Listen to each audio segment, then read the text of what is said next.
Welcome back. You're watching HFO-TV. HFO-TV is co-sponsored by J.R. Johnson LLC, specialists in multifamily restoration and repair work.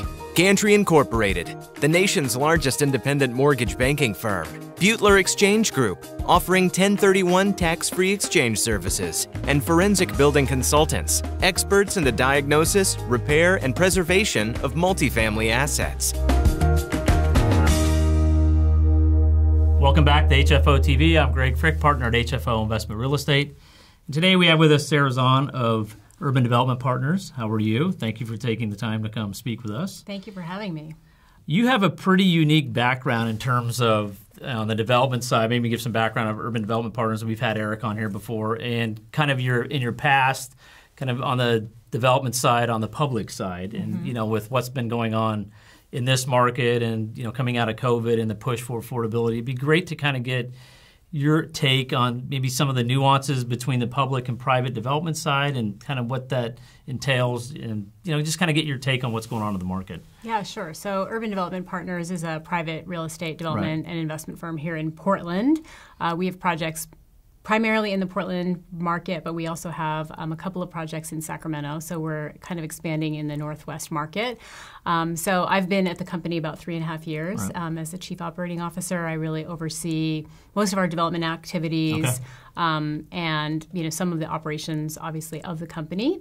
And my background is a little bit unique in that I spent a number of years working in the affordable housing industry. I worked for a private nonprofit, but that was a lot of interface with the public sector. As you can imagine, most of the funding and a lot of the regulatory sort of hurdles and requirements come through that. You had to go through, right? Yeah. Right. So there's affordable housing funding is a very unique animal, and there's a lot of hurdles and sort of steps you have to take to get that funding, and bureaucracy you navigate to do that. But it's an interesting lens as someone who's working in the private industry now, navigating some of the affordability requirements, certainly here in Portland with inclusionary housing and so forth, gives a nice lens on how that system works and kind of where some of those requirements come from. Was it a kind of eye-opener when you go fully to the private side was it streamlined, easier, or is it kind of all layered up the same now as we get more red tape on everything? Yeah, I joke that affordable housing financing is actually much more complicated than putting together a market rate deal because there's so many sources of financing out there, and the kind of requirements and the different layers that you typically have. There's often more than one lender. There's usually a couple of different investors, some grant money layered in. So it's a really complicated capital stack. So in some ways, coming to this has, to the market rate side is simpler. Different dynamics altogether, obviously, less regulatory sort of requirements, but you're dealing much more with market forces. Right. And so I know I think our development kind of started in San Francisco, came up years ago now. Are you going to Sacramento from an opportunity standpoint? Are you not able to find enough development up here? What's kind of an iteration that moved down there? Yeah, it's really a diversification strategy. Urban Development Partners, we have our own fund, so we go out and raise capital through investment funds, and then deploy that money into projects that we develop. And part of it was really a strategy of our investors saying, hey, we're interested in seeing a little bit more geographic diversity from you as part of a risk mitigation strategy. And so we spent quite a bit of time looking at different markets, and Sacramento, for a variety of reasons, kind of bubbled to the top for us as a great market to enter into. It's got great growth. It's got sort of nice economic fundamentals. The state economy in California is like the 6th or 7th largest economy in the world. Yeah, exactly. So that provides a pretty stable base with that level of employment and sort of all the interest that comes along with the state government. It's also just a growing dynamic market. We're seeing quite a bit of growth in both multifamily and office there, although COVID clearly, like everywhere else, has had an impact. So that's been a nice new market for us, but we're still very invested in Portland. It's really our core market, will remain that way. And I know when I was introduced to urban development years ago, it was kind of on the multifamily side, kind of and I know you've done office. What's your feeling on office coming out of COVID? Are people going to get back into the office? Are we thinking like design? I'm always curious kind of what people think about that. Totally. I think you could ask 50 people that question, and you'd have 50 different answers. Yeah. We're not certain. I mean, I guess is the simplest way to say it. We're trying really hard to watch the market and understand. And I think in large part, it's a tale of different geographies. Portland has been slow to recover. I think my thesis is we went home, for a long time in Portland, unlike some other states and municipalities where people came back to the office more quickly. We've been gone for a long time, so people got very accustomed to being at home. And as a result, also, our downtown sort of suffered from the lack of population in there. Right. The small businesses closed. We've had some issues with crime and homelessness and unrest. And so really what we need is for people to come back to the office to help recover that. So it's hard to say with Portland exactly when that's going to happen. We're hoping we're starting to see that. In other markets, it's been a faster recovery. Like Sacramento has been faster coming? Yeah, Sacramento's been a little bit, California's been pretty similar to Oregon in terms of a lot of people went home. We're really hoping that Governor Newsom there just tells state employees, maybe it's time to get back in the office. That will help the downtown economy tremendously there because they're so reliant on that population. We are, we're looking at a project out in Beaverton right now, an office project out there. It's a challenge. We don't feel confident that investors are going to flock toward that as an asset that they're interested in investing in without some pretty certain terms, an anchor tenant, really clear indicators. Although I think Beaverton, like some of the other inner ring suburbs, has seen some success metrics as downtown Portland in particular has seen, less success. And we've seen it in the multifamily.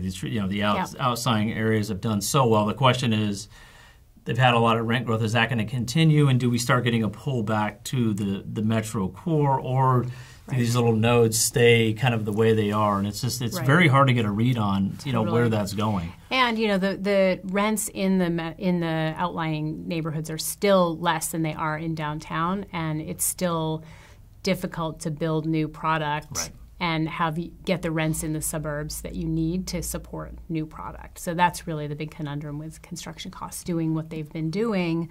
It's really, we're having to squint and say, hey, do we think we can get $3 or $4 more than really what's out there in the market today in order to support new construction?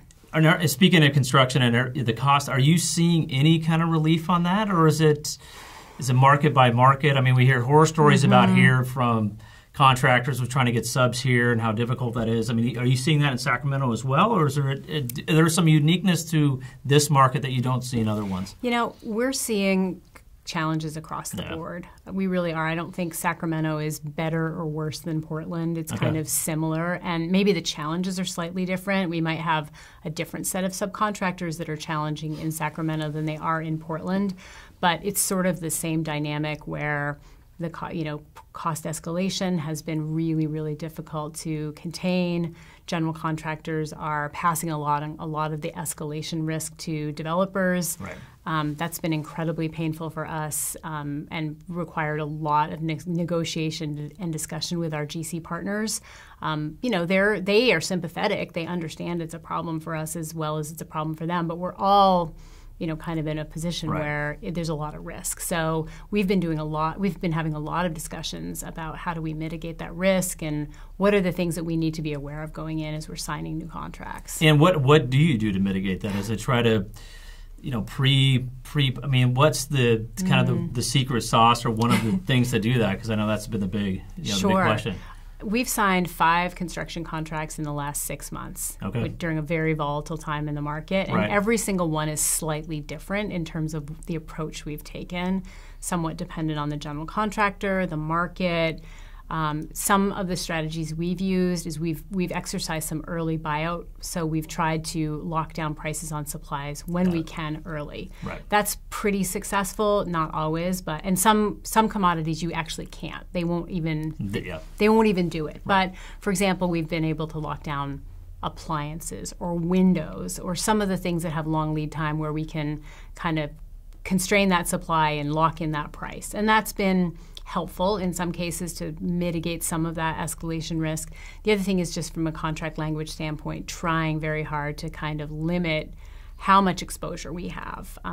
Really working with the subcontractors. And on some occasions, we've actually taken on greater cost upfront in order to say, hey, we're locked on price. Anything. We'll do it here. I don't want the escalation down the road. Exactly, exactly. And while we don't like that, it provides a little bit more certainty for us, because as we're locking in our financing, it's really difficult for us to go back to the well. Right. You kind of get a one shot to do this. And when everything is going. Correct. Yeah. The last thing in the world I want to do is have to do a capital call on a project during construction. Right. So are you on the office side, are you looking to design stuff differently with kind of coming out of this COVID? Is it, do we have more open space? I mean, how do you handle that? Because I always tell people development's hard because you're really trying to plan what's going to be in 3 years or 4 years. And so you're trying to kind of not guess, but make an educated guess of where you're going to be. What's the change in office?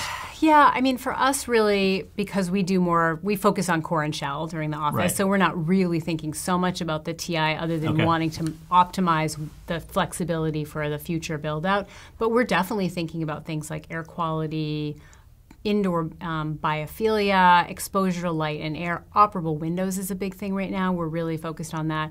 We did a really great CLT, cross-laminated timber building here a couple of years ago. It finished and occupied right as COVID began, but it's been pretty successful because it kind of has that really nice indoor feel to it. We have operable windows. It's open. People feel a little bit more like they're outside, and it also has really great indoor air quality. So I think that's really the wave of the future for developers. We don't want to tilt too far in any one direction because, as you said, it's hard to predict the trends.